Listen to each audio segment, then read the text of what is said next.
Right. But here it is, ladies and gentlemen. The one and only Devin. Whose business are you digging in today, man? Eggs and ass. They both went up this year. You didn't know that? Listen, Mama, here's your boy, and he got something to say. I've always believed firmly, on paper, I am a white man. Brother Kenny, Mr. Pound Town himself. Sir, I'm unbothered. I'm getting ready to go walk my fish again and fly my cat. That cat during this whole 4 years. That's all I'm gonna do. Listen, y'all. We apologize. I really try to control my show as much as I can, but when y'all get started, oh my God. It's TFG Tonight.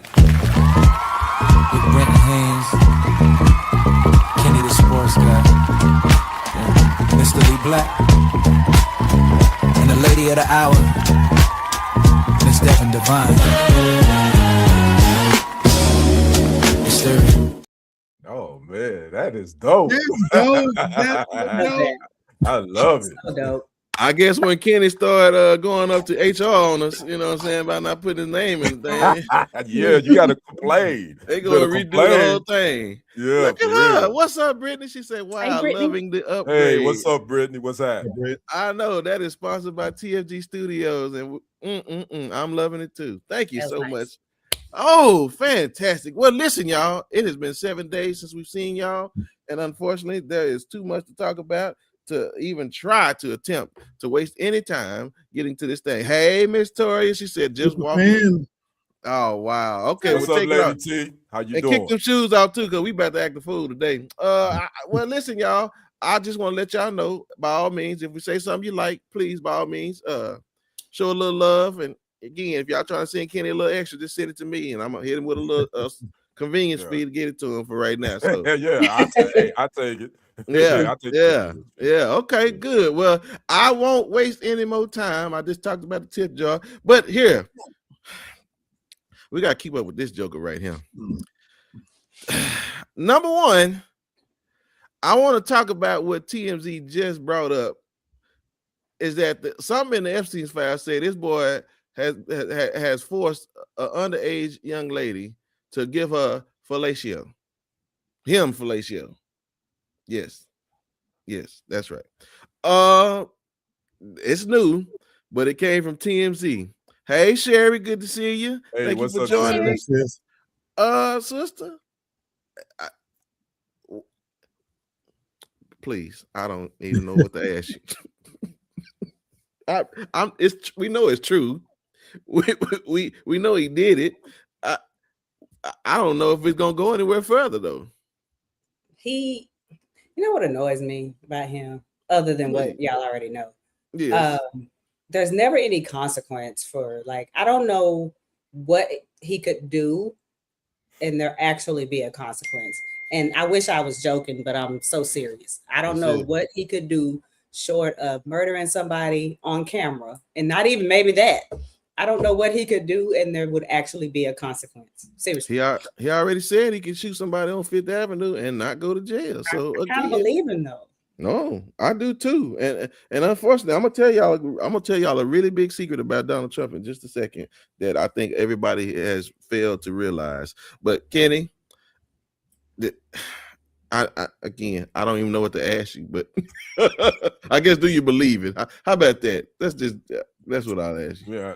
Do I believe the allegations in that file? Yeah, I believe it. I mean, I don't think anybody is shocked at, but I'm like Lady D. So is anything going to come of it? Right. Probably not. I mean, this cat was a convicted felon. All he done is took a mug shot. He ain't seen one lick of time in a jail cell, and he probably won't. So, do I expect anything to come from this in these Epstein files? No, not for him, because he's a Teflon Don, and everybody's scared of him kissing his ring. So that's it. I don't think anything's gonna come from it. Now, Lee, I'll say this: TMZ is not known for salacious. You know, it's not the National Enquirer, so they put their neck out there. I mean, that's something to say in itself. So, I mean, what TMZ, they want that smoke? So I'm gonna be the contrarian here. Okay. Normally, where I see conspiracy, two things happen just today that I think is the beginning of his end. First of all, this story is not new. It's now that they're reporting it, that means it's been validated. Right. Yes. Many of the Epstein women had already put it out there that he had sex with underage girls or whatnot. And I've always propagated that all of the things we're seeing, the Minnesota, the Venezuela, the this, that, and the other, they've always been a diversion from this one story, because this is his albatross, in my opinion. This is the modern day Nixon scandal. Right. Two things happened today that I think is the beginning of his end. We've had 3 million files released. They have video, folks, now. They've been fighting not to release this. They have video now. They even have stories about Bill Gates, getting STDs from Russian women. This is the tip of the iceberg. This is what he's been fighting against all this whole time. Good now, Lord. Whether or not we will see prosecution before he meets his demise, but will something come of it? Absolutely. Two things happened today, just today, on January 30th, that are significant. The Epstein files were released, and he arrested Don Lemon. We'll get there. All the way in there, but his attack on free speech. This is my belief is the beginning of the end, because these are fights that he's not prepared to fight. Yeah. No. Okay. Well, again, this is our modern day Nebuchadnezzar. If y'all don't read your Bible, y'all need to read it. Need to look at who Nebuchadnezzar is.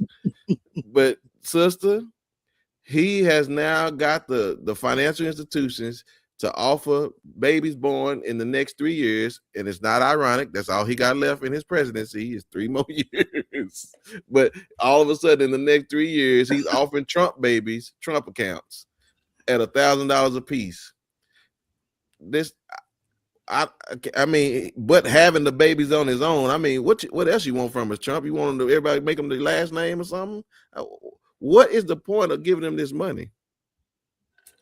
He is literally he tries to insult like us without a lot of money or a lot of common sense by like throwing like little change at us, because we all here know $1,000 for a kid in a year is nothing. That won't even cover a few months of diapers, wipes, and formula. But I think that he believes that all he has to do for a certain class of people, and I'm gonna say age of people, because I won't even say class, because I don't care what your financial status is. If you're old enough and have common sense, you wouldn't fall for the okie doke. But I think he has a goal. Like, this man could really be like a cult leader. I'm so serious. And I think that's kind of his goal. And he's actually doing it if y'all really think about it. Mm-hmm. Yeah, no. I mean, Black, now, again, I filed my taxes and they asked me did I want to get a Trump account, but they said I wasn't going to get none of that money. Well, what I want a Trump account for? Just that I'm not going to get no money. I don't know. Is he trying to encourage people not to have abortions or something? It's just $1,000. It's not that. It's brilliant. It's brilliant. We need to take a step back and look at it for what it is. The midterm elections are coming, folks, and he ran on the promise that we would get more stimulus checks. But he even admitted a couple of weeks ago that he don't remember saying that. That's right. But he said they're still coming. Lady D, you are 1,000% correct in that he's speaking to his base. And this is my opinion. It's not age. His base is filled up with the absolute dumbest fucking people on the planet. The poor, disenfranchised, the inbreeding sons of bitches that still think that he's going to bring the coal industry back. But he's smart enough to understand what motivates those very people.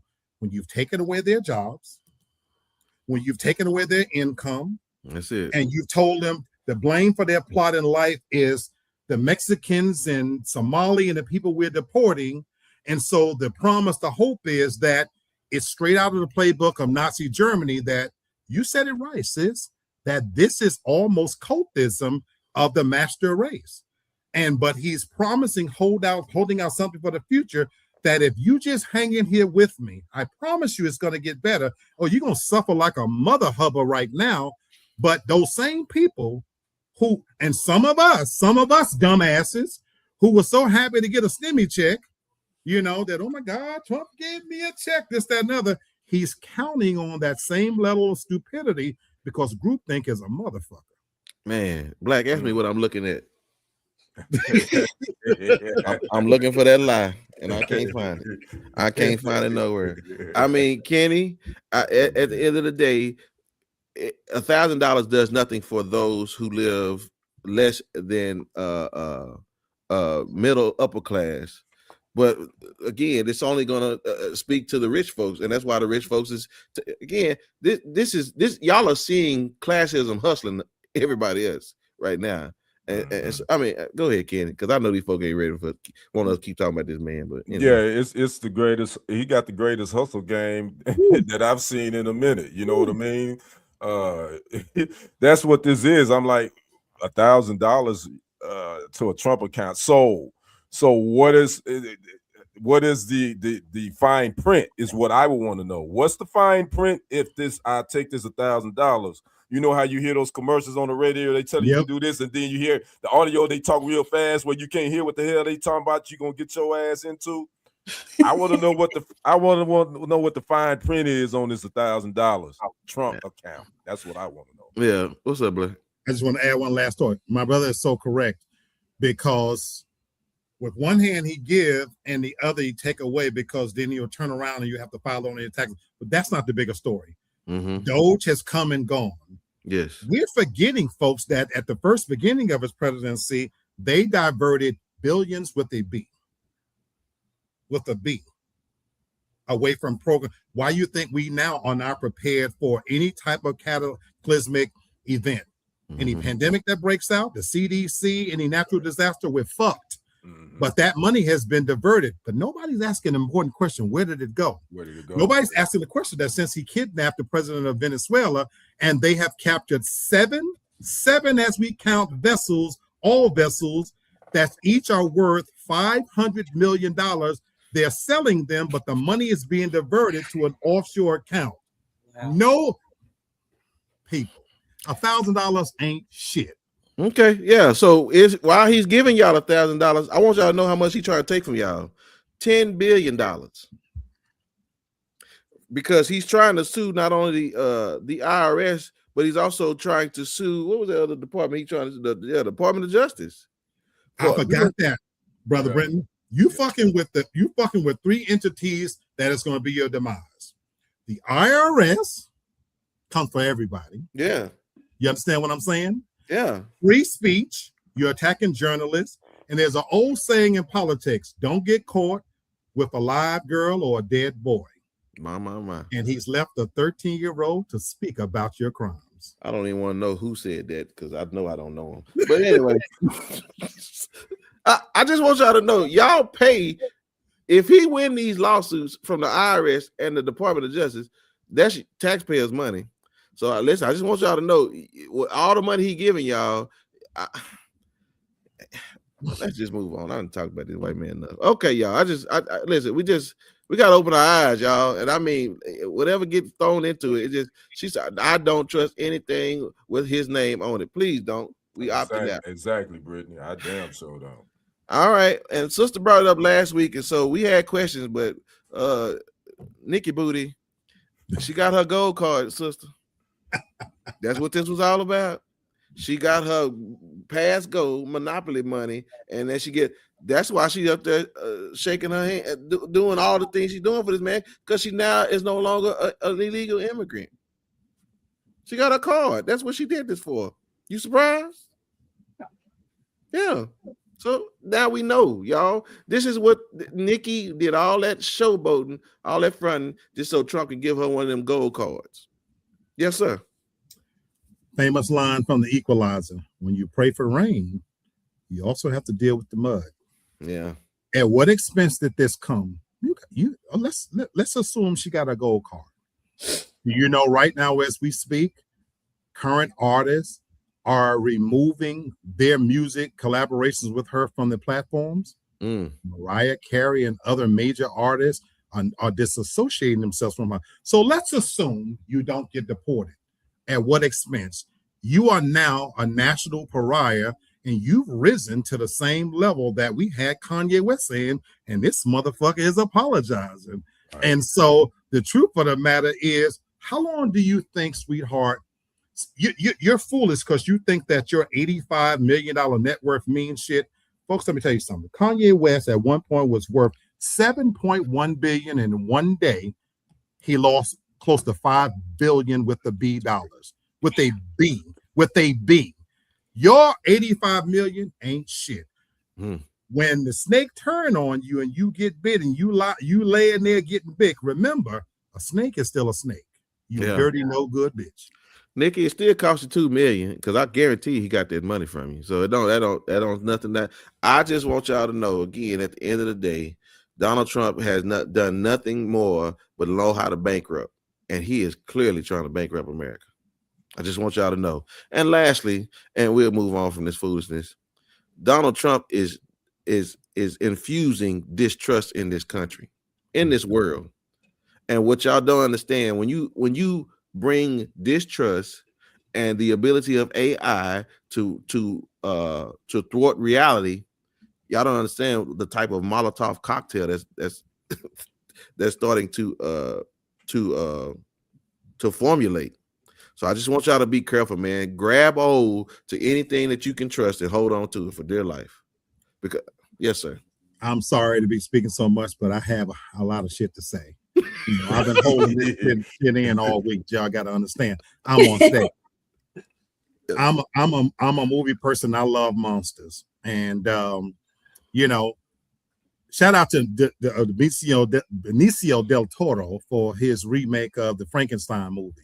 You know, the thing about Frankenstein is that we always look at the monster. We don't. The real monster is not the guy that's walking around. The real monster is who created him. America. Yeah. Trump is a product of what we've created. Yes, sir. Exactly. You know what I'm saying? So my thing is, and I'll talk about this in my final piece, but we getting what we got. And many of you asked for this. And so we could talk about this man all day. He's a narcissist. He loves it. But the truth of the matter is his marching around, ain't no sense getting pitchforks and shit right now.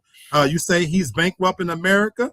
America, you asked for this. Yeah, you did. So, all right. Well, I will say this, y'all. We're gonna keep talking about him, and I don't know. We can't. Miss Tori done covered like 2 or 3 other things that Miss Tori that's just 7 days ago, right? So we can't do it, Miss Tori. We'd have to open up a whole different type of show. I live in Fulton County, for the record, y'all. Yeah, I live in Fulton County. I just need Fonnie to get her Superwoman cape on and do something to this man. I don't know what she can do, but she tried. So, all right. Well, listen, y'all. If anybody gonna survive Donald Trump, it'll be Waffle House. You know what I'm saying? Because I just what I do. But I will say this: Waffle House trying to make it classy, and they just need to keep it nasty. I love Waffle House now. I do too. I ain't tripping. I love me some Waffle House. Their food nasty, but you know what they're known for is all the fights and the foolishness. But now y'all want they trying to get into the marketing business. I've never seen a Waffle House commercial, and I think about I've never seen a Waffle House. No, I haven't either. Never in my life. So wait, but all of a sudden now they're trying to advertise the fact that they want us to celebrate Valentine's Day at Waffle House. I've never had a reservation at Waffle House, and I'm not going to start now. But sister, I'm just trying to understand what I get publicity. I guess all publicity is good publicity, but why did they need to promote Valentine's Day as though they have the ability to make it classy? Y'all know Waffle House got to change their image. Waffle House has gotten like regular folks scared to go in there because they scared the fry guy go like fist fight you if you ask him for more cheese or something. That's the reputation the Waffle House has gotten. And as far as reservation, your reservation is sitting your ass in that little black chair in front of the window until one of them tables or a booth is Reggie. That's right. That's a Waffle House reservation. I used to eat it, but I seen too many things. I'd be too picky about my food now. They nasty. They don't give a damn about your food.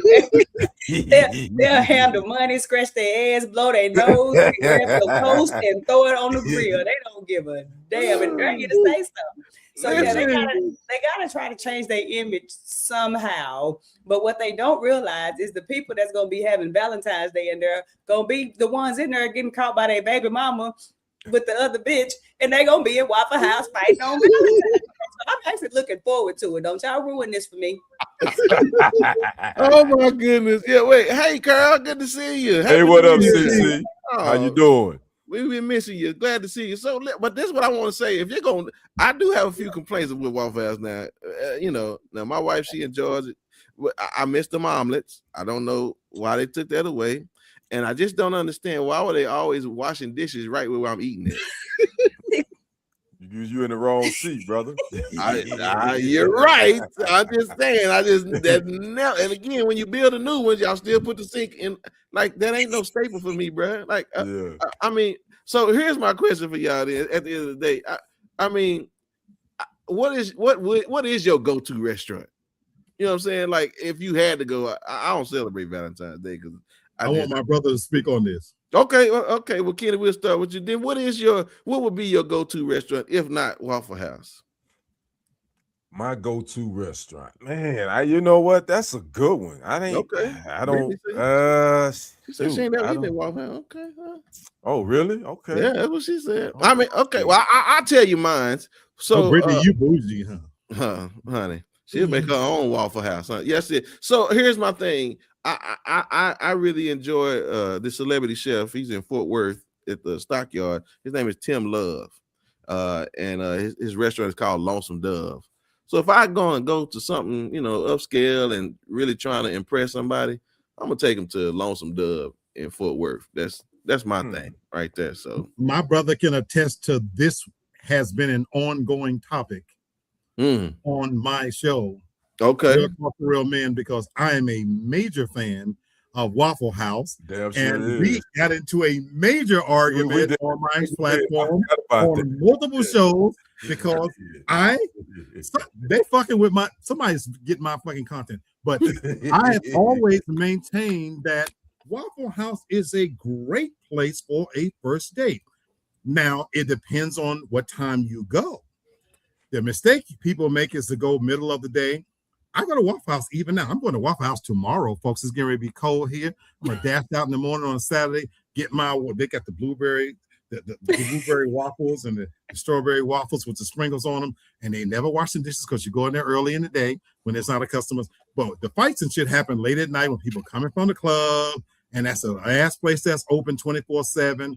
But I have maintained it's a great place to go to have a conversation. They make good food. It's economically priced. And you got me all the way fucked up if you think I'm taking you to Chris Roos and spending $200-300 for you to think about whether you want to see me again. Bitch, you better eat these waffles and let me know what's up. This is a test. This is only a test.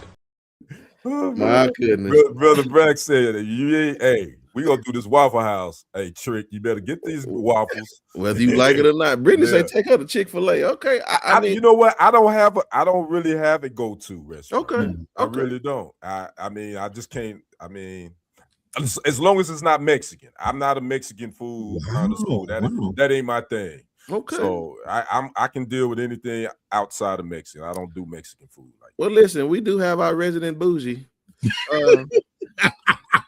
Little Miss Texas. I mean, where you going, honey? Please. If I'm being honest, if I had to choose a go-to restaurant, you told me I could only go to one. I'm a sucker for anywhere with good brunch at this point in my life because I'm the type of person that could eat breakfast for breakfast, lunch, dinner. That's just who I am. But if I was just trying to take you for your coins, let's go to Ruth. I don't even like the shit, but I'm gonna spend your money. Let's go to Ruth Chris. Let's go to Capitol Grill. Let's go to Fogo. Actually, my favorite restaurants aren't even in the state. They're in Puerto Rico. I kind of figured that. Here we go. So that's why your ass is winning the TFG Tonight. It's better food. But if you just want to make me happy, I like the little old mom and pop restaurants that serve like the little brunch spots that's only open like on Saturday and Sunday from like morning to like 2 p.m. The ones where we couldn't even sit at the counter at one time. Like that, those are my go-to like brunch places because I just enjoy those. I just don't think it's any because like if I go with someone who doesn't like breakfast, they can also have something they love, whatever they are serving. So I just think it's a perfect spot so everybody's happy. Okay. So just as a vote, is this a good marketing for Waffle House to try to promote Valentine's Day? No. Try to promote Valentine's Day? But they probably trying to promote the night of Valentine's Day because after you get it in, you probably you got a little something on your stomach. Well, trying to go, you want to eat. I guess that's what I should have made that more clear because once you get done with Valentine's Day, they probably the only ones open. Yeah, I agree. Right. I agree with that. Some good pork chops and cheese and eggs, and then all right. Well, listen, y'all. We put it out there for y'all, brothers. Listen, don't take them there first. Take them after you get through. So. All right, ladies and gentlemen. Well, here he is, and we gonna get back into it. So, brother Kenny, tell us that. Listen, is this your dog going to the Pro Bowl? Yes, he got named as an alternate. He was named as an alternate. Yes, but pump your brakes, ladies and gentlemen. It was because the other quarterbacks were either injured or were still in the playoffs. So that was the reason why he was named the alternate. It wasn't because, and I'm not hating on Shadur. It wasn't because of his stats, but he only played in 7 games. His stats weren't Pro Bowl worthy. But the Pro Bowl ain't what it was before anyway, so it ain't that big of a deal to be named to the Pro Bowl because you're playing flag football anyway. So it is what it is. What up, bro? What up, Lamb Levity? What's happening? He love his new coach. Yeah. Let's see how much playing time he get. Yeah. So go ahead, bro. All right, man. We're talking about making Baton Rouge great again. I don't know if y'all saw this a couple of weeks ago. If you don't know, Lane Kiffin, former Ole Miss coach, he took the job at LSU before the season was over. He was at Ole Miss. Ole Miss eventually made it to the college football playoff and almost made it to the final game, but they got beat by Miami in the semifinal game. But he posted this on his social media account X. Brother Brendan, post this picture for me, please, sir. Yes, sir. No problem. In 3, 2, 1. Bam. This, and he tagged that clown that resides at 1600 Pennsylvania Avenue. Make Baton Rouge great. Yeah. And that post received 9,000 likes on that. It was on the 23rd of January. Well, on the next day, because of the backlash he got in the comments, he took it down. I bet he did. But he will post the same photo later, same caps, but his caption would be at LSU football, #225, which 225 is the area code for Baton Rouge. So he decided to get a little bit political and want to make Baton Rouge great again. If you don't know, he's not the new LSU coach. I want to ask the family. I'll start with you, Lady D. You had a son, played football. If he was being recruited by Lane Kiffin and he posted this, would you want him to go? How much money we talking? That's it. That's it. Let's be real. If you go down the roster of like the coaches, assistant coaches, and all of that, some of them think it, they just don't say it. Like, you know what I'm saying? Like, you really wouldn't be able to play nowhere or work nowhere if you didn't want to work with people who had different views and value systems. I mean, as long as he wasn't disrespectful out loud with it, that's kind of out loud, but he took it down. So he, realizes that it was inappropriate, but he'd have to make a lot of money. And I'd be telling him to like sneak record him so we could sue. If he say something discriminatory or, just to say he's mentally damaged off of it so we can earn some money off their ass. Like, let's just be honest. Like, it's money talks. Yeah, you're right. Hey, and I get that, Brother Brenton. Yeah. Your thoughts on this? Should coaches even be kind of letting it be known what they political side is, either the Republican or the Democrat or independent? Should a coach even be into that? Well, what What's going on, Truth? Hey, and Hey, what's up, Truth? What's happening? hey now, Hey, what's going up, on, soft Pete? like peanut butter? How you doing? I like peanut butter. I That's like it. that. Peanut butter jelly time. Yeah. Yes, Okay, okay. No, so that wasn't my commercial. Okay, so right. No, I'm with Devin. At first I wasn't, but I'm with Devin because you're right. Like probably 75 to 80% of these dudes that's coaching in the college football like Trump, right? So again, I would rather you tell me who you are and then tell me how much money you give me, then I'll decide if that's enough for me to turn my head. So I agree, like, because again, this is disrupting trust. And people don't understand. You got to trust your coach. You got to be able to trust your team. It's just so many people we got to trust, and it's frustrating not to be able to do that because he thinks that's so important, man. So again, I'm glad he said the quiet part out loud because it gives me a chance to make my own decisions. But yeah, I'm with Devin, son. How much they offer you? 50,000? No, we can turn our head for 100. But even then, it's like when y'all get into it, you're gonna always side with the fact that did he treat me like that because he think like Trump? It's tough, man. So I just really don't know. I don't know. He was stupid for doing it. Let me ask you this, Brother Black. Did this post put LSU in a precarious position as a university, in your opinion, when you got the head coach of your football program basically letting it be known what his political affiliation is? Did that put them in? Okay, elaborate. Absolutely.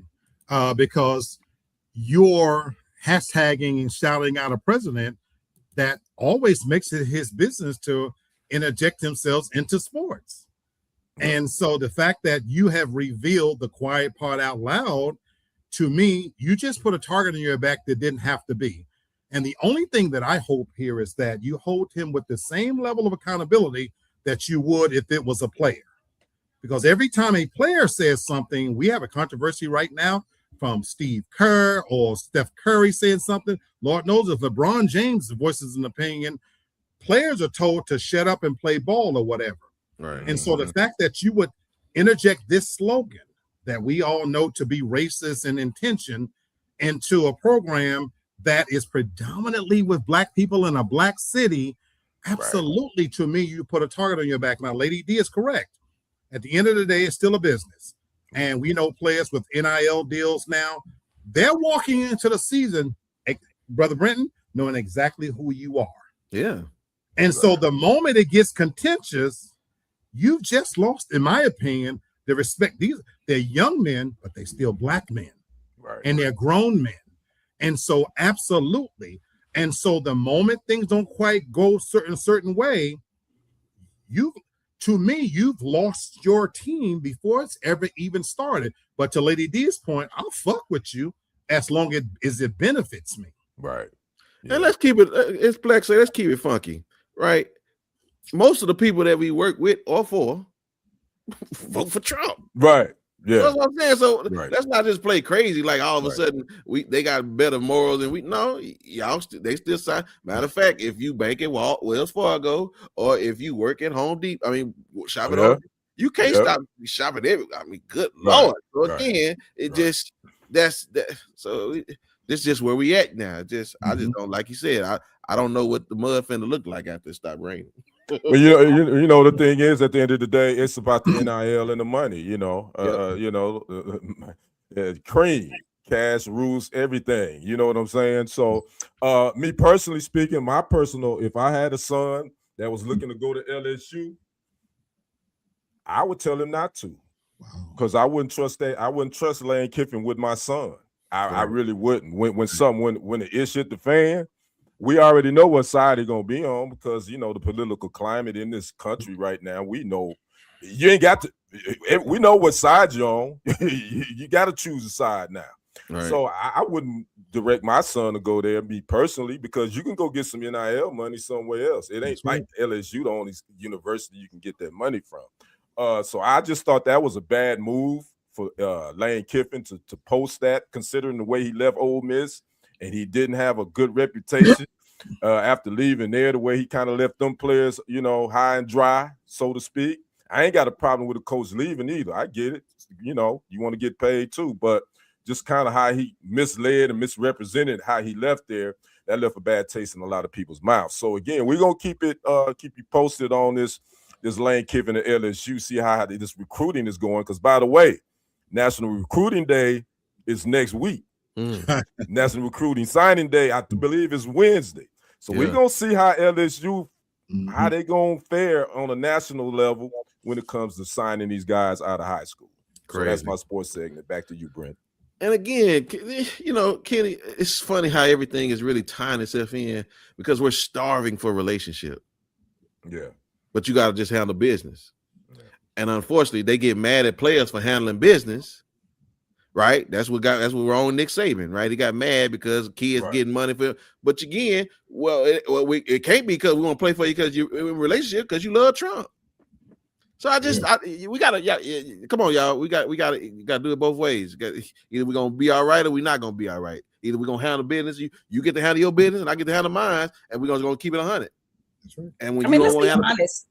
And I know Black thinks a lot like me as far as like you go to work, you do your job, you speak to the people, you friendly, and you ain't got to deal with them outside of punching the clock. Right. It's just business. That's right. Yeah. Oh yeah, definitely, for sure. Yeah. So again, let's stop pretending, because again, this country is over with. Y'all listen. The truth is, this ain't America. Yes, it is. Yes, it is. Yeah. So again, if it look like it, act like it is. So again, y'all leave us alone. We gonna handle business now, and y'all just gotta live with it. Do better, clown. So anyway, all right, y'all. Well, this is the second show back, and I gotta introduce us to a new segment. This segment is called Quiet Part Out Loud. And what I want to do is I want to have a conversation with the people I trust.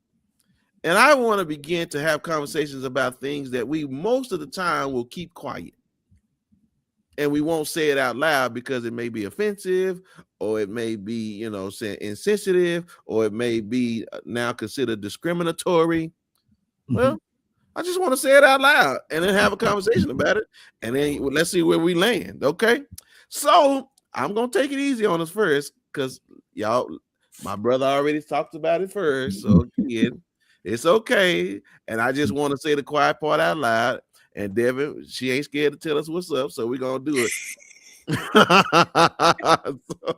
Hey, Ego, good to see you. What's up? Ego, Miss Vanessa Black. That's soft like peanut butter. Okay. Yeah, I was like, I think I remember. That's Vanessa. What's up? What's up, lady?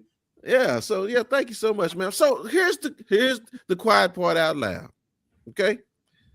Men do equate beauty to the amount of drama we put up with.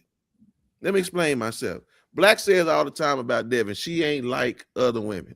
And so there's certain things that she can say to him that other women can't say to him. And you know why? Because of how beautiful she is. That's the truth. And unfortunately, that's for every woman.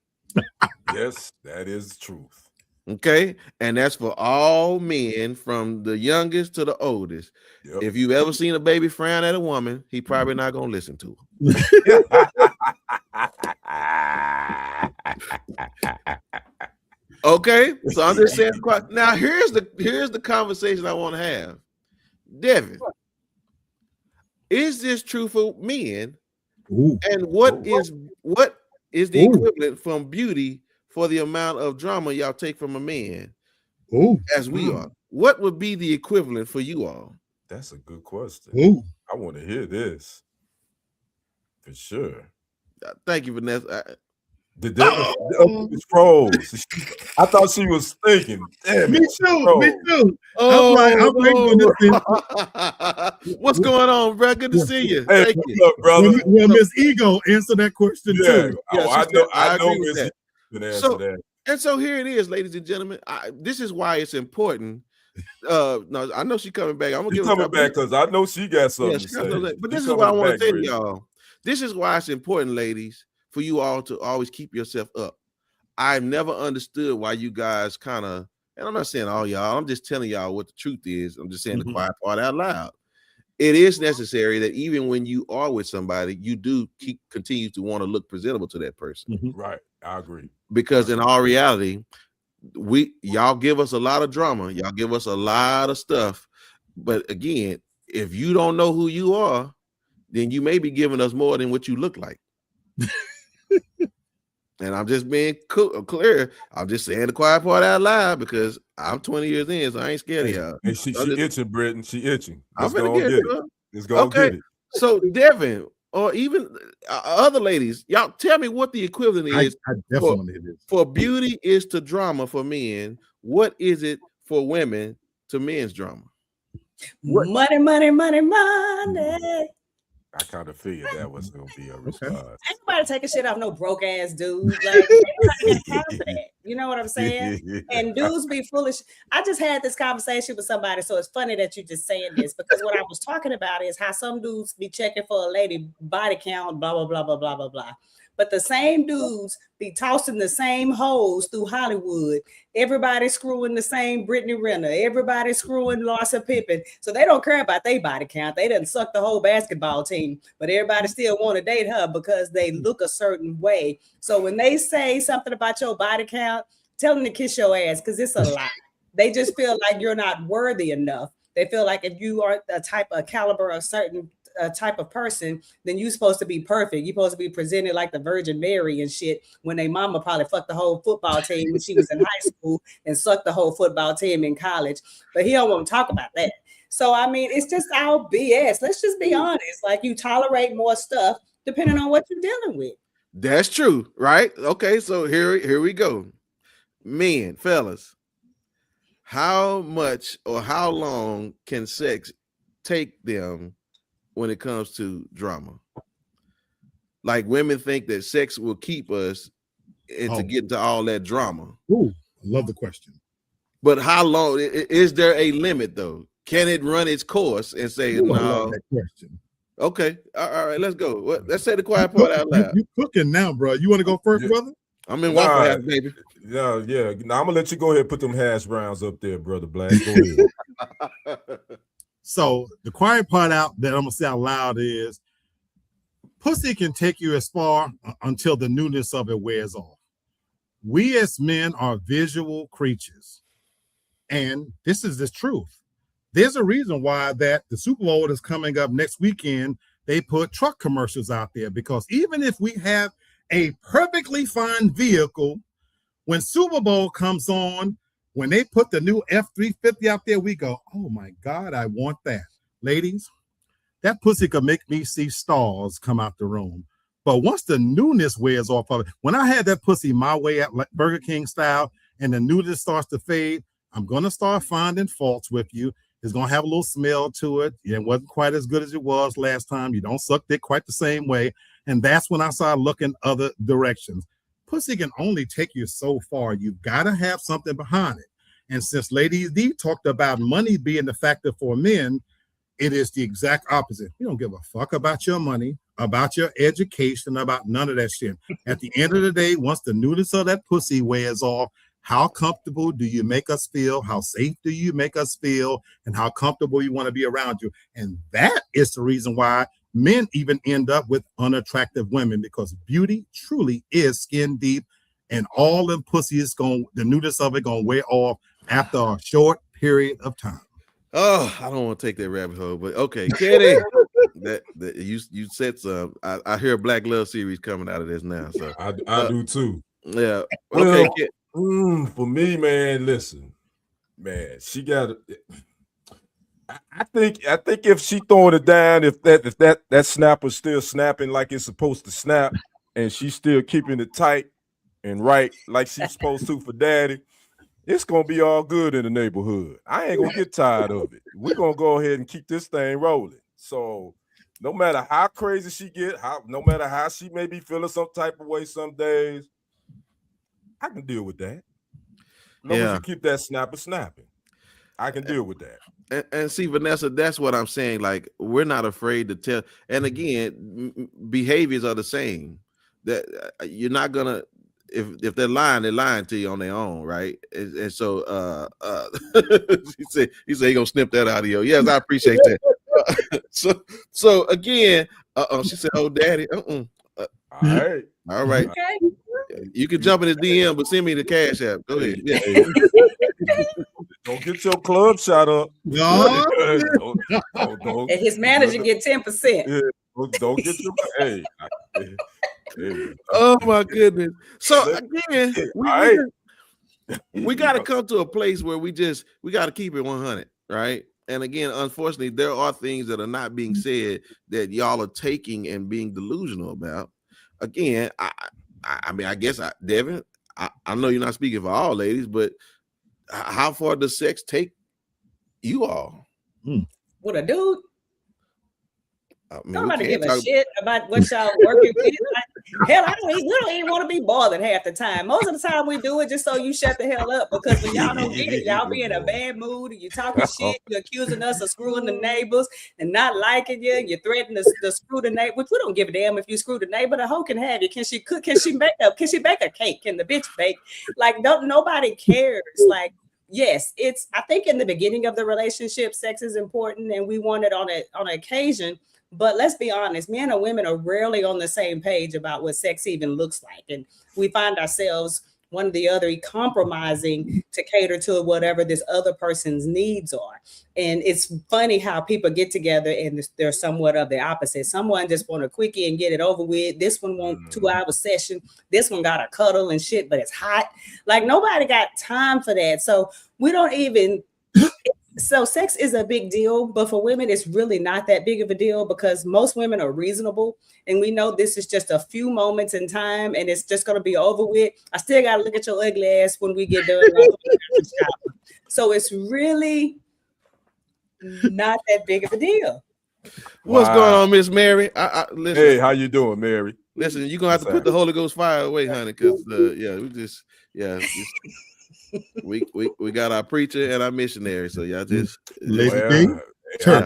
I smell a Black Love series coming on. I think we talked about sexual compatibility. I think we've done that before.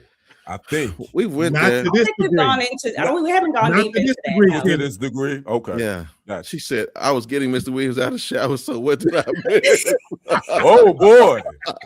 I hope you know what. I was getting ready to say something. I'm not gonna say that. Thank you, Kenny. Thank you, Kenny. All right. I edited that. Well, listen, I wanted to slide in here easy, no pun intended. But at the same time, I want to start saying the quiet part out loud, right? And so again, because it's necessary, because we got to hold on to some truth, and we got to be able to be honest with each other and just listen. We ain't got no problem talking about nothing. It don't matter about now bit of it. So it's all good. Whatever y'all ready. So again, at its finest, ladies, it is important whether they tell you or not. Please stay presentable. And again, we were attracted to you when we met you. Ditto. Ditto. You said money. Men too. Keep your ish up too. You gotta keep your stuff. You want somebody to rub your balls, you need to keep yourself up too. You ought to want somebody to be attracted to you. That's true. I'm with Lady D. I'm talking to the men. Hey, y'all got to keep yourself up too.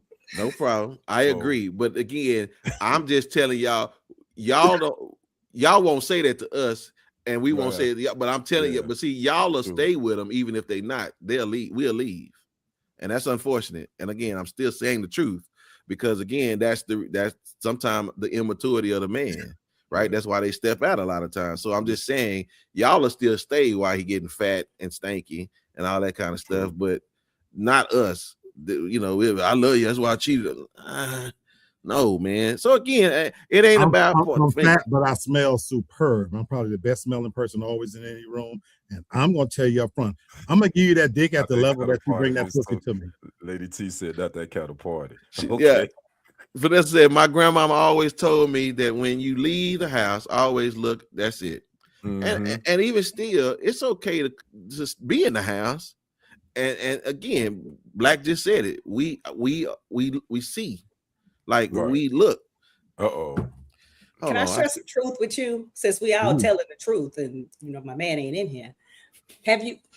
For women, we realize that our beauty is our commodity. So when we leave the house, most of us, I tell my girls the same thing. We always try to look right. We try to look decent. When we go to work, We try to look right. We try to look decent. When we come home, we putting on a bonnet, a muumuu, and you know why? Because you don't give a shit. So why should I give a shit? If you sitting around at the house with your tighty whities or your boxers or whatever got it going on, you ain't got no cologne on because you leave the house and you smelling good and you got it going on. But for your woman, you don't want to do that. But you want us to sit around and look like supermodels and runway models at home when you don't give us the same courtesy. So it's a two-way street. So men, if you notice that your woman always look good when you're out and about and when she on your arm, and when she get home, she don't give a damn. She throwing her hair on the shit. She don't give a damn. You know what I'm saying? There's a reason for that. So it's a two-way street. Okay. I totally agree with Lady D on that. That's why I don't go hard on women like that, because I think men, we just feel like we can just present ourselves any freaking way, and our woman supposed to want to jump our bones. But nah, we got to keep our stuff tight too. Make sure your haircut is straight. Make sure you edging up. Make sure you keeping your balls clean. You wearing something nice. You smelling good. All that stuff too. They want, that's what they want too. So I get it. I'm the other side of that, Janus. So I've got to present a retort to that. But there's another side to that too. Now, I happen to fuck with a lot of women that have men. And I have a lot of female friends that what I object to is that what you just described, Lady D, with the bonnet on your head, the big panty drawers, and looking any old kind of way. But then you come over to my place to get ready to go out and cheat, and now you got the matching panties and bras, and you spray that pussy with a little something. You do the whole bath. So my problem has always been, wait a minute, this man that's working hard, keeping the lights on, the bills paid, you go to bed with him any old kind of way, but that nigga that's gonna stand up in that pussy acting any old kind of way, now you want to dress and present him your best. So my thing is, I get to being comfortable at home and things like that, but half these nasty no good bitches, them drawers can walk across the room on their own, whether they at home or outdoors. Okay, now that's a retort. My ass always clean. I take 2 to 3 baths a day, so I'm always gonna be presentable. And them women you talking about, them dusty, dingy hoes. Though I ain't talking about them. To the beginning of this, you can get away with that. Who actually love the man that they with. If we don't want you in us, we definitely don't want some other broke ass in us. Most decent women don't act like that. We just saying we don't walk around in lingerie and leopard print, underwear when we get home. And to the beginning of this conversation, because you sitting up there with your legs spread, scratching your balls. So why I gotta, go out of my way to do the most? I agree, but listen, and you can get away with most of that because again, you're a beautiful person, physically beautiful to look at, beautiful personality. But look, let's be, ladies, this is where sometimes you have to be honest. Fuck what them other bitches is telling you, girl, you look fine. Some of you bitches know your stomach look like balled up homework. Your pussy stink, and you don't look that good. So there's certain shit you can't get away with. So cut it out. Listen, I'm with Vanessa. Those were sewer rats. We okay, y'all. I did ask for this because here they go. All right, okay. So listen, you did. Let's get back to reality. With all things being equal, there's love in the relationship. These are not hood rat hoochie mamas, sewer rats, right? Whatever. Yeah. All I'm saying is that be intentional about making sure that both parties are being, as Mary said, showing sex appeal, because we want to still be attracted to our significant others. There you go. Okay, so that's all I'm saying, and I was just saying the quiet part out loud because I don't want nobody. Listen, I know they ready to get started. That's why I'm trying to hold on. I feel like I'm on a roller coaster. And I'm just brother Brendan, I don't know about this segment right here, brother. You might need to. You might have to put this segment up early in the show because we might not get to nothing else. Okay. No, but listen, this is if y'all don't understand, this is why trust is so important, because you can't have conversations like this with strangers because you will never respect each other's position. Right. If you don't trust each other, that's why I feel like we have a upper hand on everybody, because we're not finna get out of hand. We can have a conversation and then we're gonna move on. Because she's preaching church. Yes. No. I don't disagree with nothing she said. I'm just saying. No, that's what I'm saying. So at the end of the day, I'm talking to those that are that are ignorant to the truth, that don't think that your man is okay with you just always looking a mess. And at the same time, as Vanessa said, no, we don't have the we should not carry these unrealistic expectations. No, that's not true. But I think when we both are being intentional about looking out for each other, there we'll find a balance. That's all I'm saying. There you go. Okay, good. That was the easy one. Oh, boy, I may not do this one till April. I may not come back. We definitely got to do this one. Valentine's Day weekend. Okay, we definitely got to do this one on the 13th of that's Friday the 13th too. By the way, we in trouble. Good Lord. Okay, well, listen. I mean, I don't know what he looked like in bed, but he in jail right now. But no, he's out. Did he get out? He's probably bonded out by now. Okay, good. Okay, good. Well, listen, y'all. I'll say it again because I don't want nobody to misunderstand nothing. When we talk about on this show, I believe that the Constitution needs to be put in the shredder and in an incinerator because again, it means nothing. It means nothing. So, what is the point of having these laws? I almost went to the church side of this, but again, that's why the law has no power, only for those who have the authority. And again, Trump has the authority to ignore. And y'all see, Congress don't have nothing. These judges can't do nothing. These officers can't do nothing. It's all about who's supporting who. That's why civil war is going to be nasty. But again, as I said, civil war back in the day was we were going across state lines fighting. Now you fighting your neighbor across the street. That's a whole different fight now, y'all. So I just wanted to keep in mind. So now all of a sudden, the First Amendment goes out the door because it's freedom of speech. Don Lemon goes to a church. By all accounts, it's a church that probably supports Trump, right? And he walks in there doing his journalistic duties because protesters have walked in, and now he gets arrested. Y'all, this is how carbon monoxide kills people in the house because y'all not paying attention. This man is violating the very thing that everybody say they stand on, everything that they say. No, he just this is how he's now going to deal with us. And I'm talking about us. I'm talking about the colored. Because he ain't arrested no white journalists. Yeah, they were all black. All the journalists that were arrested. Not true. Not true, guys. He arrested a white journalist from going into a church. He's getting all of the headlines, but he did arrest a prominent white journalist, and she filmed the whole thing being arrested on camera. Oh, good. When during in Minnesota? At the same time, no. They arrested. Google it really quickly. They arrested Don Lemon, and I'll find her name. Keep going. Because the four that were arrested were all black. Okay, because I saw all their pictures. No, this white lady journalist was also arrested. Okay, camera. so that means 5 then, because the 4 I saw were black, so it must have been 5. Yeah. Okay, that's all I'm saying. Okay, the 4 I saw were black. Okay, he's out with no bond. Wow. Okay, so again, man, Trump is he's just trying to invoke fear, right? Because he wants that election not to happen, and so he's doing all these things to scare people. Y'all better stand on your own 2 feet, man. I mean, sister. What violation is next? The 13th?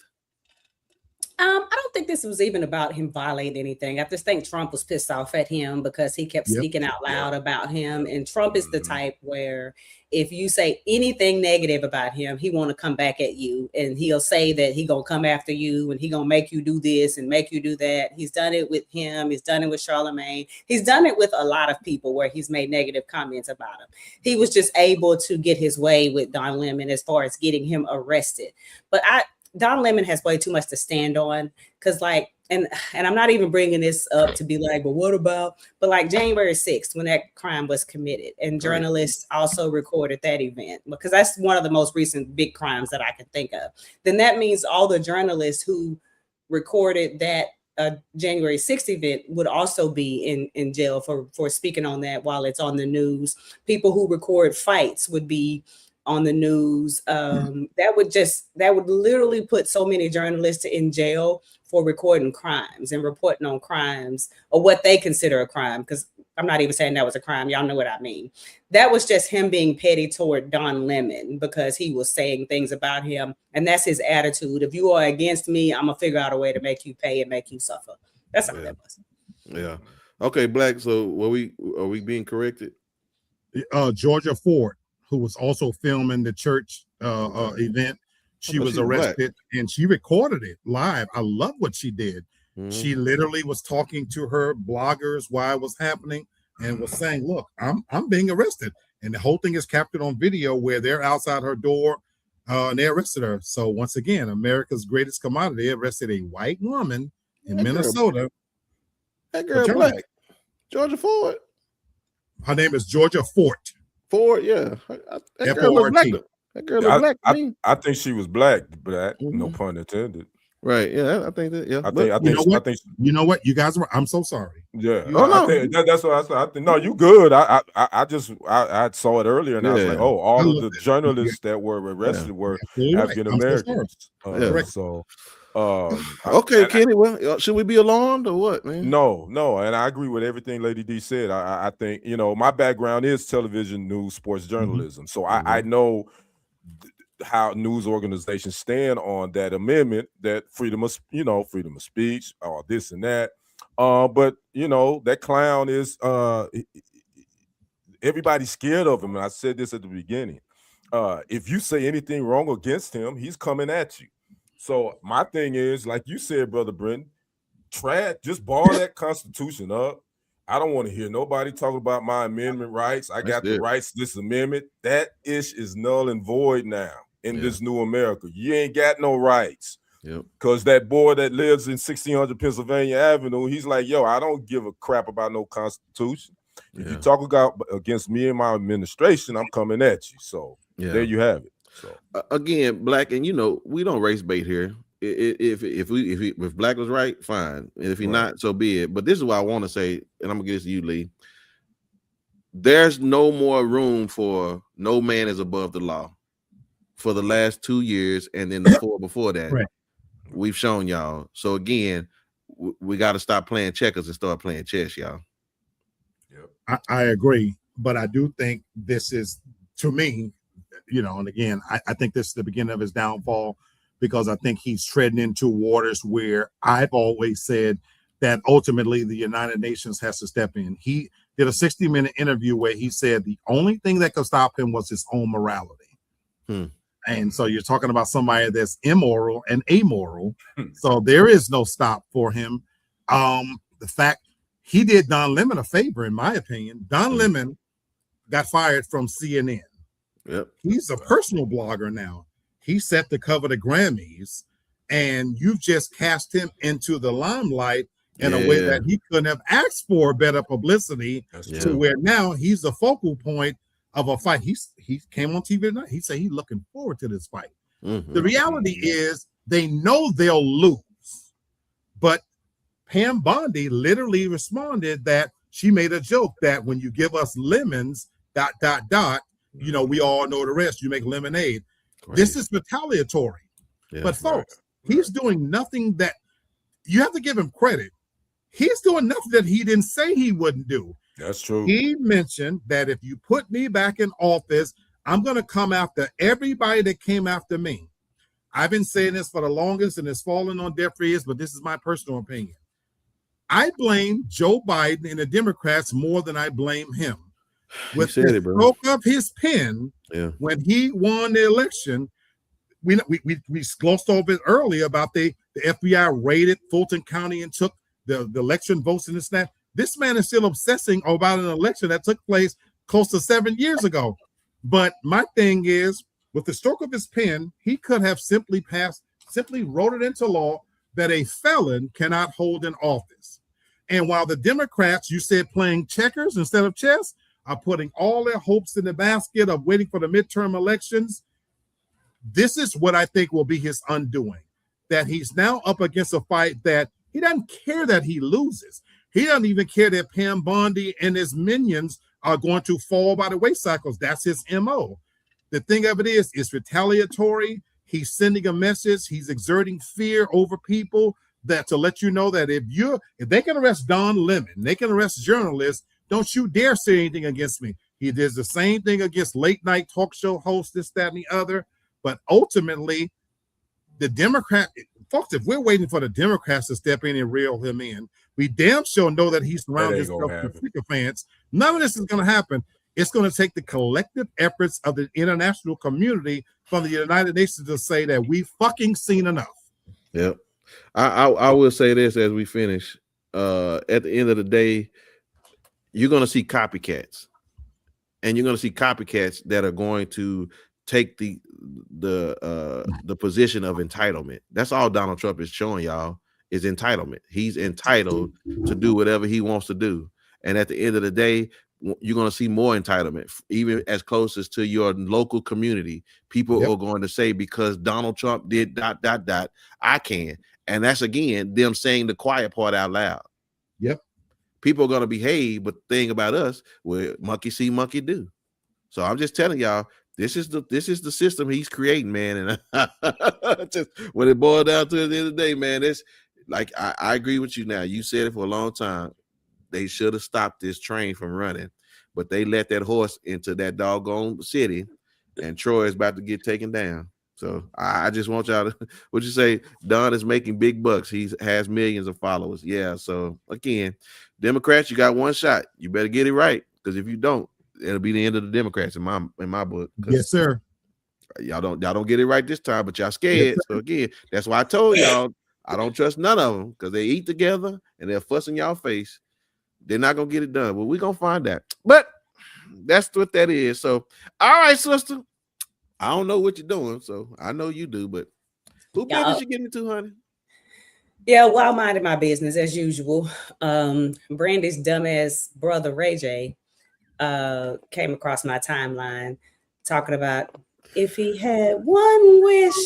The dumbass talking about he went to the hospital for pneumonia and heart pains, and they told him that his heart is beating at like 25%, which what he's saying is he has like 25% ejection fraction.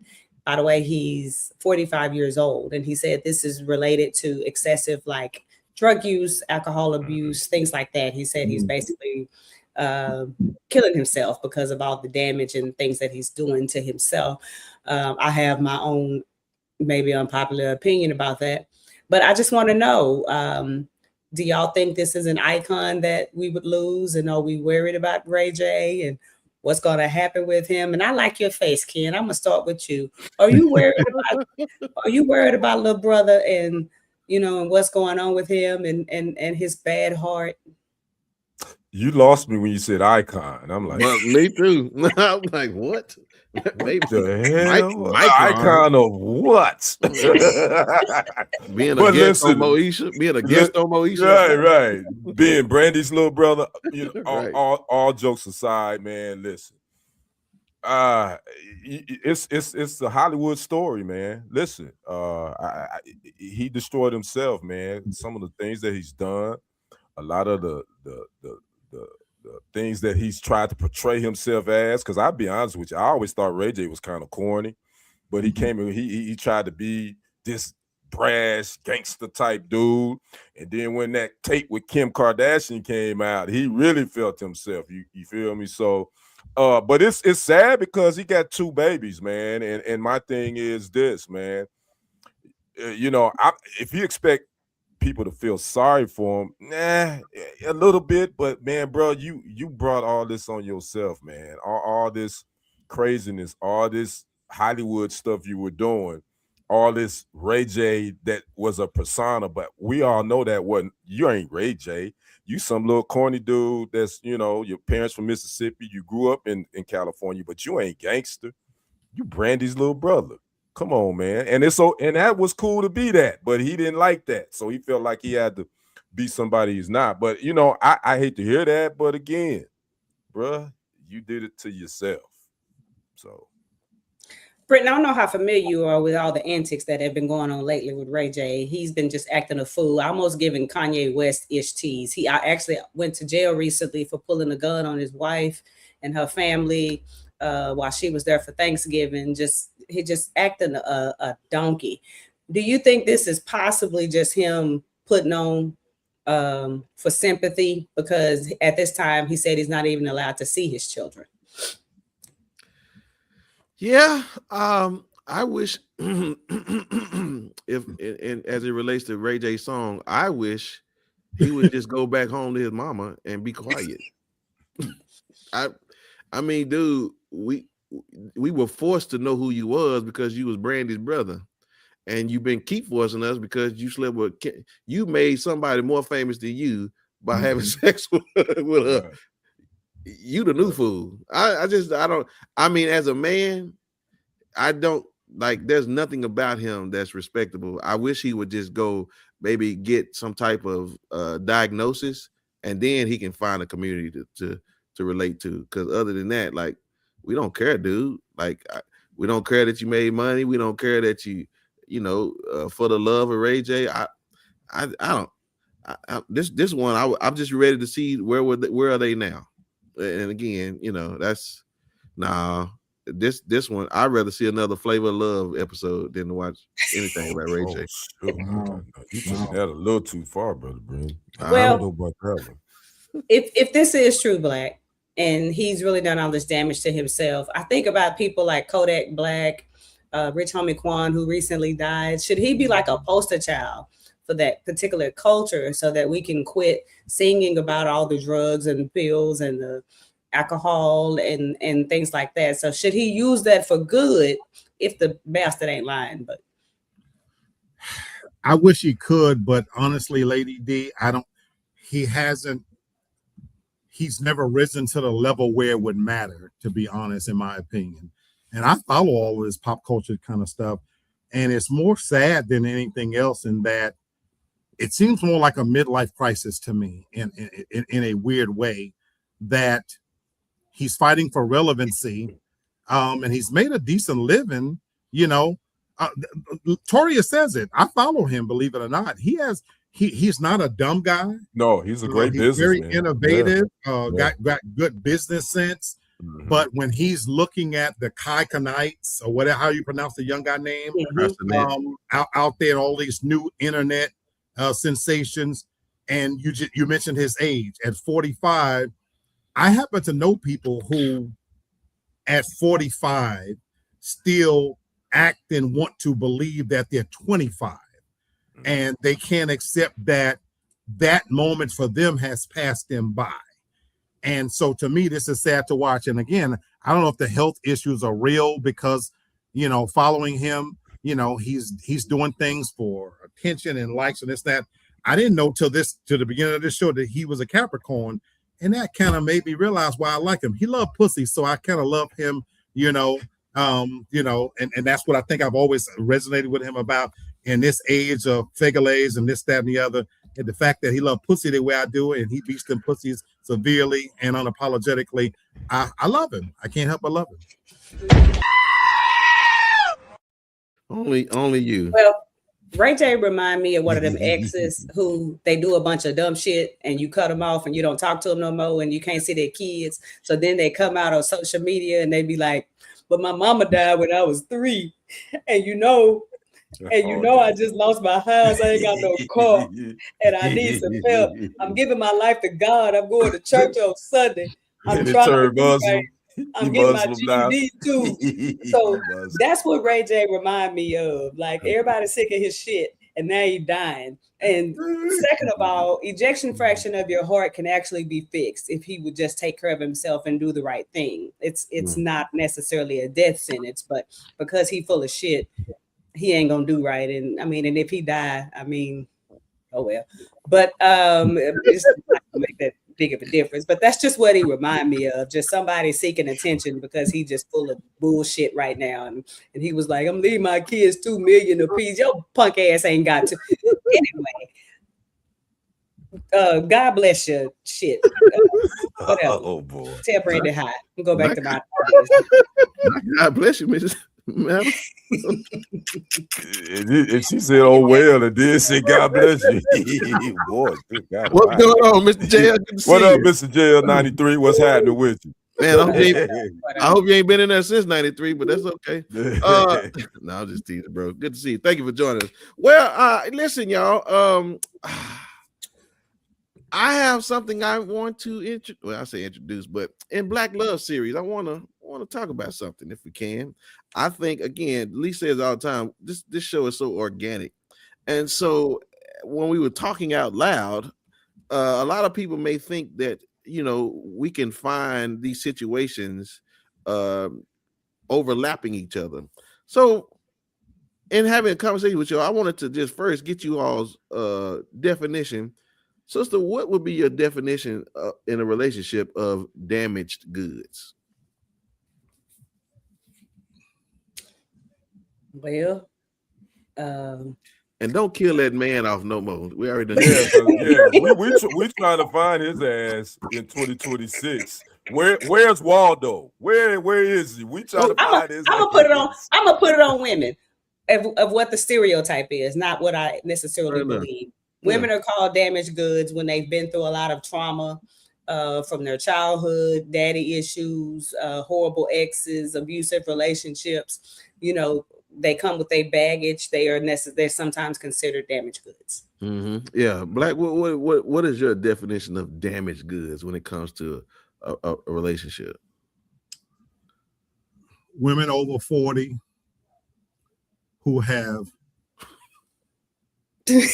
given that pussy away and let all kinds of soldiers through it, got 3-4 kids, and now all of a sudden you want to preserve it and wait to marriage. You know, now you want to get morals at this stage. Bitch, please. My goodness. That spectrum is getting really long right now. Okay, so Devin is over here. Kenny, can you get us somewhere in the middle? Why does the pressure always follow me? I apologize. Now listen, I compromise. I let you go first in the final thoughts. I definitely agree with Lady D. I can't rock with my brother over there. But I would say this. I think the biggest thing that I would say that comes with damaged goods, and this falls for both men and women, men or women that bash the opposite sex. I see it so much. Women bashing men consistently, men bashing women consistently. Yeah, those are damaged people.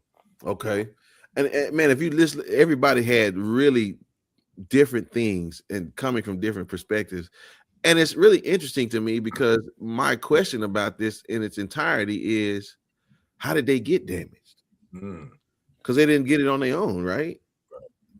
Anytime you damage something, something has to happen for something to be damaged.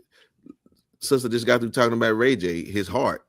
He did something to damage it, right? So again, why are we so caught on labeling what they are instead of talking about how they got there? Black, why are we focused more on what they are than versus how they got there? So I want to make sure I heard you right. You say a person can't get damaged because of what they do or what others do. What has been done to them. I don't know if I agree with that 100%. Okay. I'm damaged goods. Okay. From the shit that I've done, self-inflicted wounds. Mm-hmm. You know what I'm saying? In my opinion, and you bring up Ray J, I think those are self-inflicted wounds. Nobody twisted his arm to go out and do those things, but I'm gonna even reserve it to me. You know, I feel like I'm damaged goods. What I can require and request today at my age and state of life, I could have requested and required better if you go back 15 years ago. Sitting before you now is a 58-year-old man with titties and a belly and who peeing in a bucket and shit like that, you know. But you know, you go back 15 years ago, this dick stood up like Superman.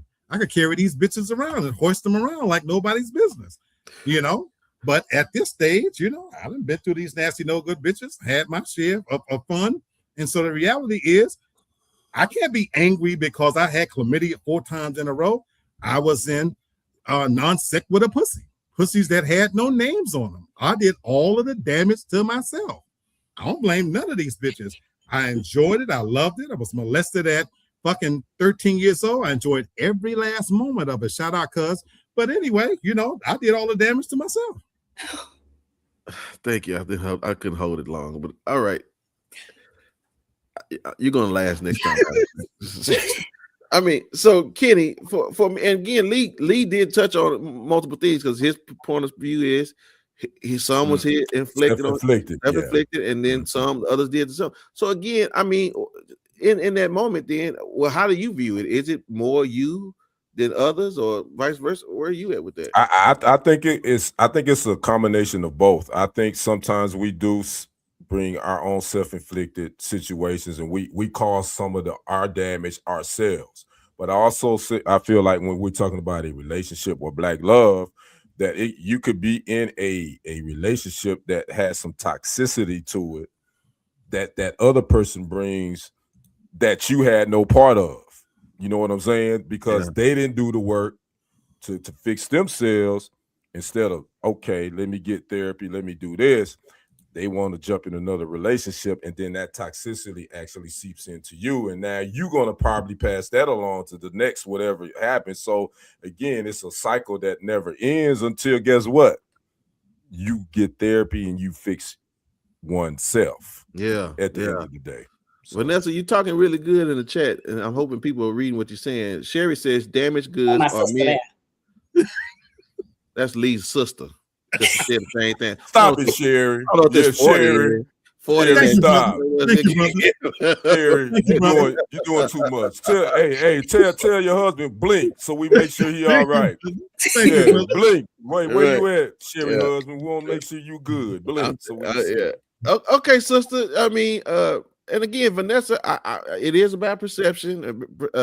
It definitely is how people feel, and you're giving me, you're going where you're taking me where I'm about to go here in just a second. But sister, I mean, so where do you land as far as the balance of self-inflicted versus others? I almost don't think that matters. Where we mess up is so many of us are not suitable for partnership. Okay. What do our selfish asses do? We jump right into a relationship unhealed with all these bullet wounds and scars and expect somebody to deal with it. And then they get sick of shit. So now you got more bullet wounds and scars when we really should be focusing on healing ourselves and working on ourselves before we enter into another relationship, because we are not suitable for partnership. I ain't never been suitable for partnership. I've always had a partner. That's their dumbass fault, because I'm always transparent and I say that I ain't shit from the beginning. I'm transparent. I let it be known. You know what I'm saying? But I also can take accountability, and I understand that I need to work on my ain't shit. You know what I'm saying? I need to be on somebody's couch working on that. And so this is our fault. We need to not be entering in relationships until we are whole, because that should not be somebody else's thing. And then you likely to enter a relationship with somebody else who's not whole. So guess what? Y'all effed up together, toxic together, and the relationship is just not going to work. And again, I love when we talk, because now I feel like we're just like a good old R&B group. We just feed off each other, right? Because here's the reality. We are focused on the wrong thing. We're focused on what it is, trying to pick out all the dents, the cracks, the tears, instead of finding the right person. Here's my thought about this. Show me a great mechanic and he's never seen a raggedy car. Show me a well carpenter, he's never seen a piece of furniture he can't fix. Show me a golf ball with a golf club in Tiger Woods' hands versus somebody who barely go to Topgolf. The problem is, as Devin just said it, we need to focus on healing, but we don't find the right mechanic. We don't find the right person, the right handyman. See, you'll have if you're not sure about what's wrong with you, whether you did it to yourself or not, you'll try to go find somebody who work in the airplanes, but you're trying to get on a boat. You can't do that.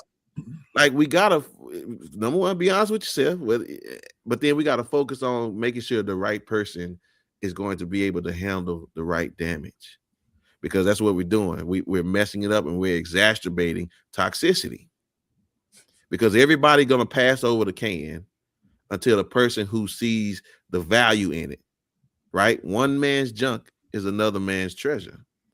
So again, I mean, let's speak to that for just a second. Black, should we not have the right mechanic working on the right car? It depends. Okay. On what you could afford. Okay.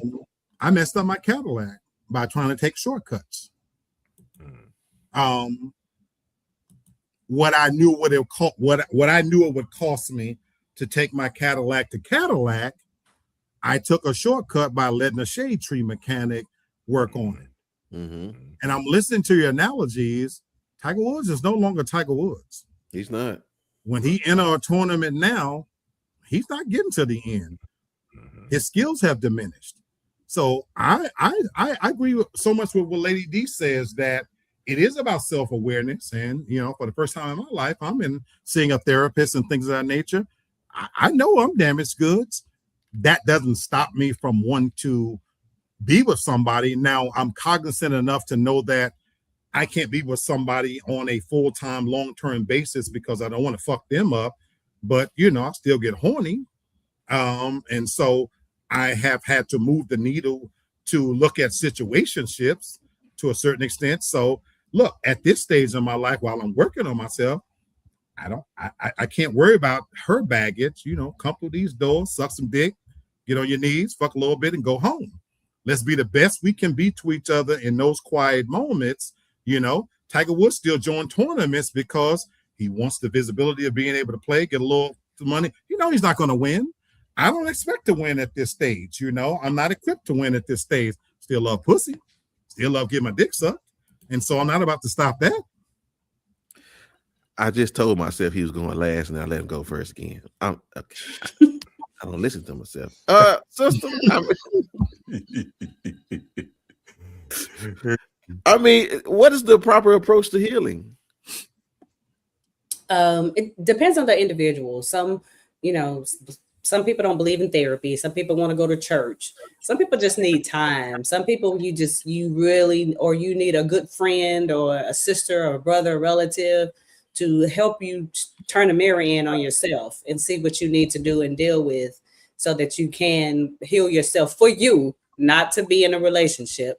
Heal yourself for you. And you were talking about finding the right mechanic. I'm assuming you were referring to somebody that's to be in a relationship with that can help heal you. A person cannot heal you and then be y'all being doggy style later. That don't work like that. It don't work like that. You can't be healed by a person that, you know, will stick his penis in your butt later. That's not normal. That's not your healer. Okay. That's somebody who I know of men to this day who love to find a damaged ass girl, and he gonna take her in and he gonna help heal her. He wearing her ass out. He just adding more scars. He just more for the next person. He ain't shit. You know what I'm saying? He might take her, buy a nice dress, make her feel special, pretend he healing her. He really not. And the ones who really are healing type of people, they're going to get sick of that because they're going to be like, I didn't sign up to be your counselor or your therapist. This ain't fair to me. I feel like this is just too much weight on my shoulders. You need to take your crazy ass on. Anybody got time for this? So you really have to focus on healing yourself and take self-accountability for you, and don't put that on somebody else, because a person cannot heal you and then y'all be bent over later. That ain't how it works. Yeah. You said a mouthful there, honey. So that was deep. Yeah. All right, Kenny. Well, I'll let you in this, tie this thing up. I think Lady D, man, she definitely hit a home run with that. I would say this. I've seen things where they say, you just want to find someone that can help you unpack your baggage. And this speaks to what Lady D is saying. I don't think you should put your unhealed trauma on someone else in a relationship. I just don't think that's not being fair to that person. So I think, as Lady D so eloquently said, it's minus the putting the penis in the butt, which that was eloquent too. Let me say that.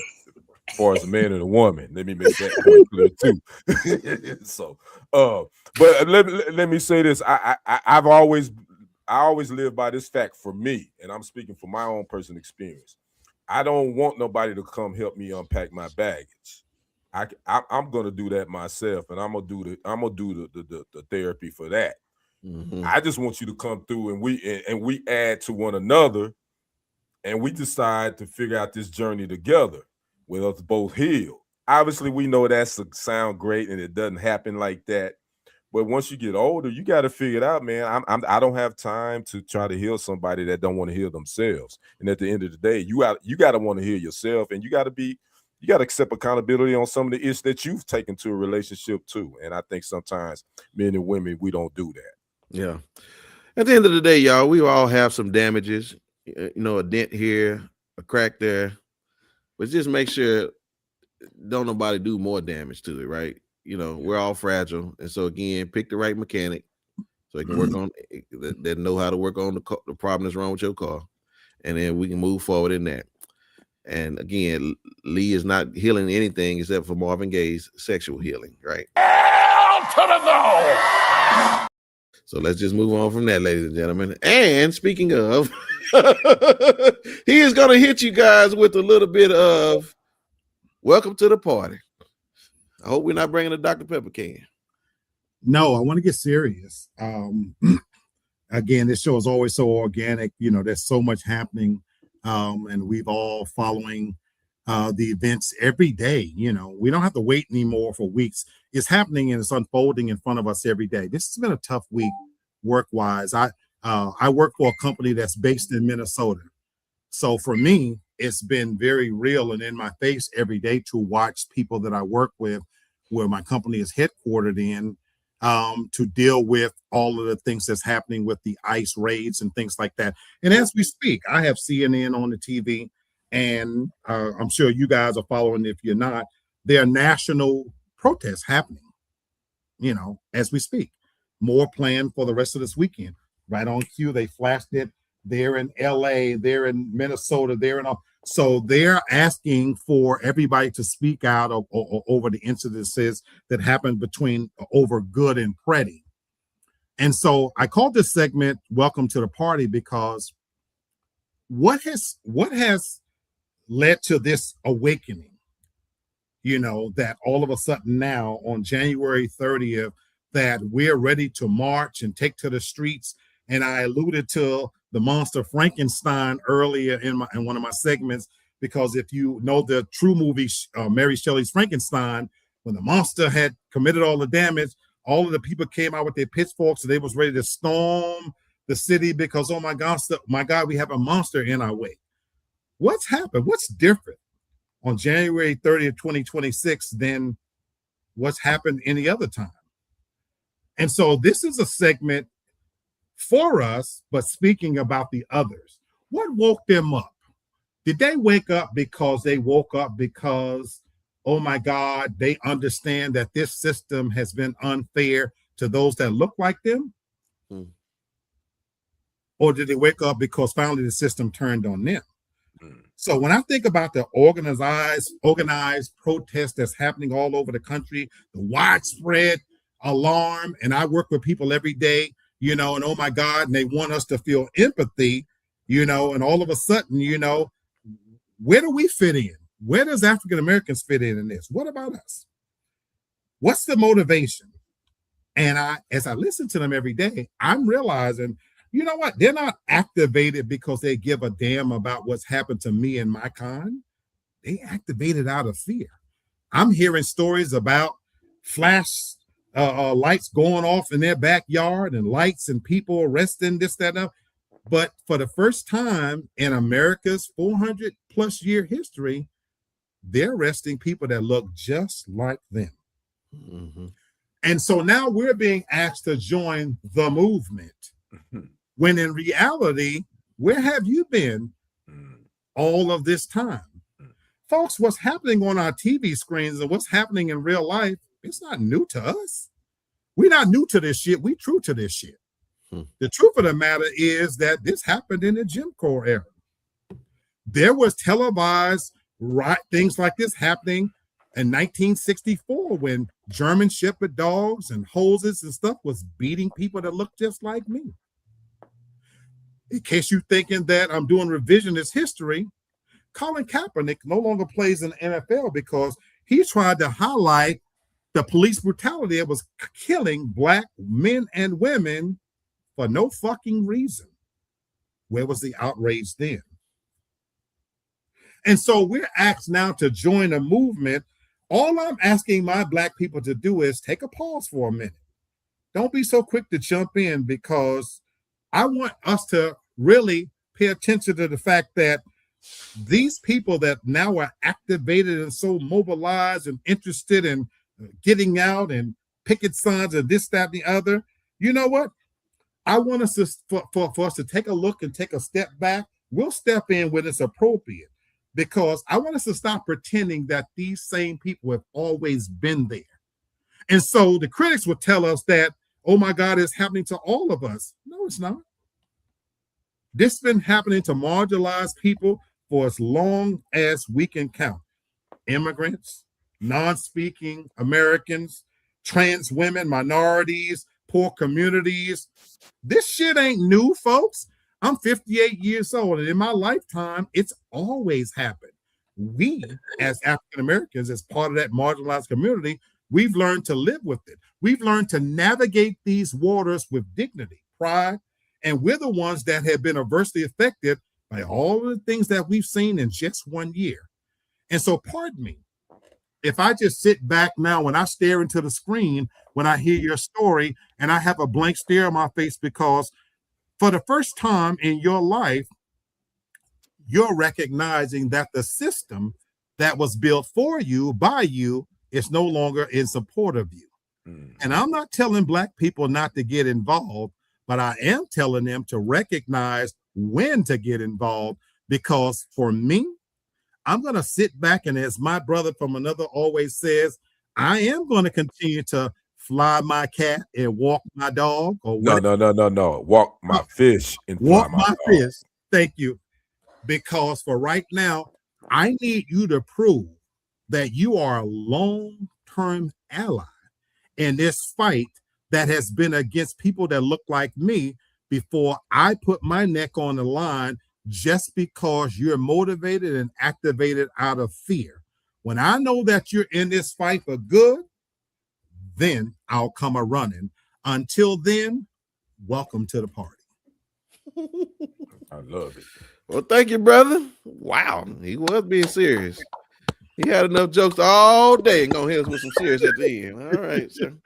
Well, listen, y'all, it has been a fantastic show. Thank y'all for joining us, all the new faces and all the old faces and just everybody. And thank you all the contributions that everybody gave. So it's final thoughts time, ladies and gentlemen, and I will not be remiss.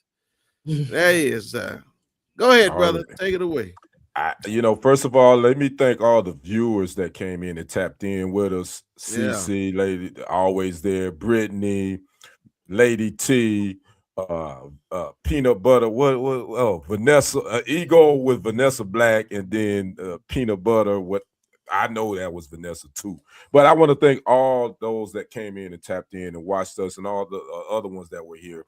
I missed you. So make sure you keep it locked. If you haven't subscribed to the channel, subscribe to TFG Tonight, please. Yes, sir. Because we're gonna give it to you straight with no chaser, raw and uncut, unfiltered. But we're gonna have a good time as well. So we just want to thank you for supporting us and all that. My final thoughts for tonight, man, is this whole we into the first year of that clown that lives at 1600 Pennsylvania Avenue. And it's going just like I pretty much anticipated to go. And I'm going to continue to do what I've been doing prior to him even taking office for the second term. I'm going to continue to walk my fish and fly my dog. I'm going to keep up with certain things that goes on that affects our communities. And I'm also going to see, I'm watching my white brothers and sisters too. Y'all was a little bit of gun shy. That's right. With the Colin Kaepernick stuff. That's Y'all right. were a little bit of gun shy with the Sandra Blands and the Trayvon Martins and all when we was losing our people in the hands of police brutality. Y'all wasn't trying to join the train. But now that it's affecting you want our support. And I'm not saying I'm not going to support you. But I'm gonna tell you this: I'm not gonna be quick to jump on the front line with you either. So, because this is something that we've been dealing with all our lives, and even though a lot of us are in our mid-50s and 40s of African American descent, that DNA is still in our blood. Even though we may not have been in the 60s and dealt with it, it still run through our veins. So, don't think that we don't have a connection to our forefathers dealing with what's going on in America today. So, again, it's not race baiting, as my good brother Brenton said. It's just that, look, I'm not going to be quick to jump on the front line to take a bullet for you when you ain't take a bullet for us. That's my final thoughts. All right, sir. Thank you very much. I appreciate it. Madam, always, Miss Texas herself. Yep. Toria, first thing I want to say is that particular supplement you mentioned is good, but what I want to tell you is there are so many other supplements that have the same health benefits as that particular supplement, that oregano oil, that do what it does, and they also benefit other areas of your body. So I just find here lately, everybody's coming out with a new supplement. So then you'll find yourself on 10 supplements trying to be healthy. But a lot of those supplements actually contraindicated to be taken together. So you got to be real careful when you start getting into a lot of supplements. You need to narrow it down to just like a couple or a few and make sure that they aren't contraindicated for the next pill or whatever medications that you're taking. All right. Back to the quiet part out loud. What I want to say is, ladies, we do have an obligation to keep ourselves up, not for somebody punk ass son, but for ourselves. You know what I'm saying? Yeah, somebody's sorry ass son will benefit from us keeping ourselves up, of course. But we need to also make sure we look good, smell good, have it going on just for us, just to make ourselves feel good. I just feel like in the climate today, it can really affect your mental health. So the smallest thing we can do is just make sure we look good, feel good, for us, because I know it makes most people feel better when they think that they look good and when they're taking care of their health and they're taking care of their physical. And bros, I need y'all to take care of y'allself too. Wash your ass. If you walking around looking like Bagilla Gorilla with a bunch of hair and shit on you, shave some of that down. You know, take care of all that. We don't want to be weeding through the bushes and shit, trying to find your nipple and all. Anybody got time for that? Like, you know what I'm saying? You need to keep yourself up too. You need to smell good sometime. Don't just smell good when you're going out with your punk ass friends. You need to smell good Monday through Thursday as well, not just Friday, Saturday, and when you take your ass to church. You know what I'm saying? Because if you want to, you want to be attracted to us because we always smell good, just because we do. Because when we bathe, we get out the shower and we make sure we take care of ourselves. You need to do that too. Use some of the supplements that she probably bought your punk ass for Valentine's Day, Father's Day, Christmas, your birthday, that you just ain't paying no attention to. You got them in there, but you don't want to use them.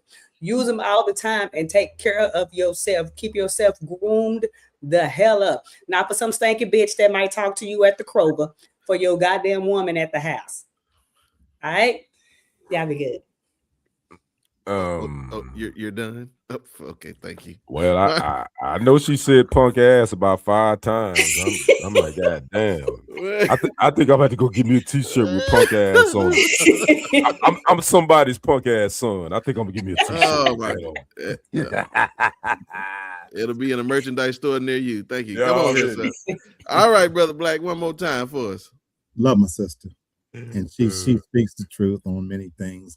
But of course, I have contrary opinions. So I too want to comment on here we go that segment, and even my sister, my biological sister, talking about men over 40 that sex so much that they can't get it up. They still think 25. You go, girl. And then you even insulted my favorite store, Kroger's. I love Kroger's. Go to Kroger. I went to Kroger today. For the record, folks, I'm over 40, well over 40. Now I live alone. And in my bathroom right now, I've been called a metrosexual for the record, folks, because I wash this fat ass every day. And I'm talking about a big rag that I seesaw in the crack of my ass to make sure that I get it clean. There's 30 bottles of perfume sitting in my bathroom. I smell good just for myself when I go to bed. And I take very good care of myself. I might be fat. I might even be a little bit ugly. Still got some good dick. Now, that I ain't going to compromise on. Having said that, now, a lot of these pussies now, they ain't what they used to be either, sis and Lady D, because that compromise need to work both ways. Just like the quality of dick diminishes as it gets older, this idea that pussy maintains its relevance all up until, let me get news to you. Them lips is just as flabby as a bitch, titties hanging under your underarms, stomach balled up like homework paper. And that pussy got a little twinge, a little smell to it, no matter what you put in it. And a lot of these bitches ain't using Massengill either. You definitely, some of you bitches over 40 don't know how to really suck dick, but we tolerate you down there because we got to have it. You know what I'm saying? And popping you on your ass, you know, now you got to ride the motherfucking wave in because it's all wiggly and squiggly and everything. But you know what I'm saying? Let's be clear that the quality of pussy has plummeted to an all-time low. And so y'all need to get off y'all high horses too and realize that compromise needs to be made all the way round. And so, fellas, I'm speaking to you.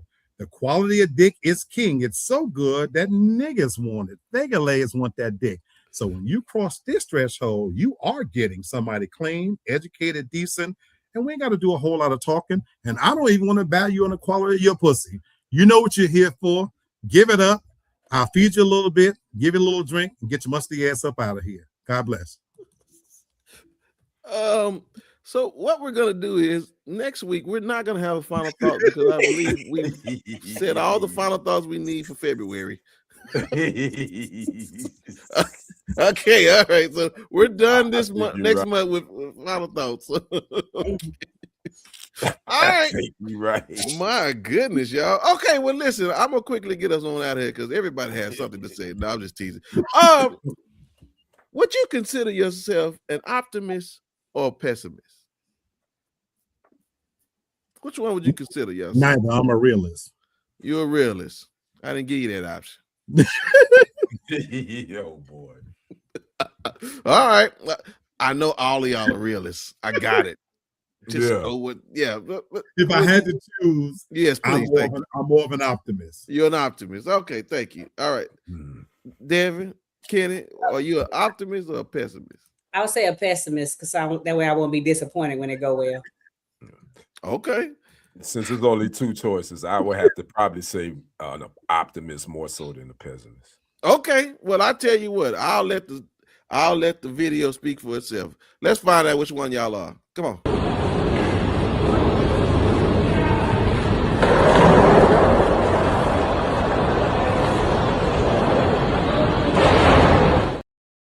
Wait a minute, was he blind?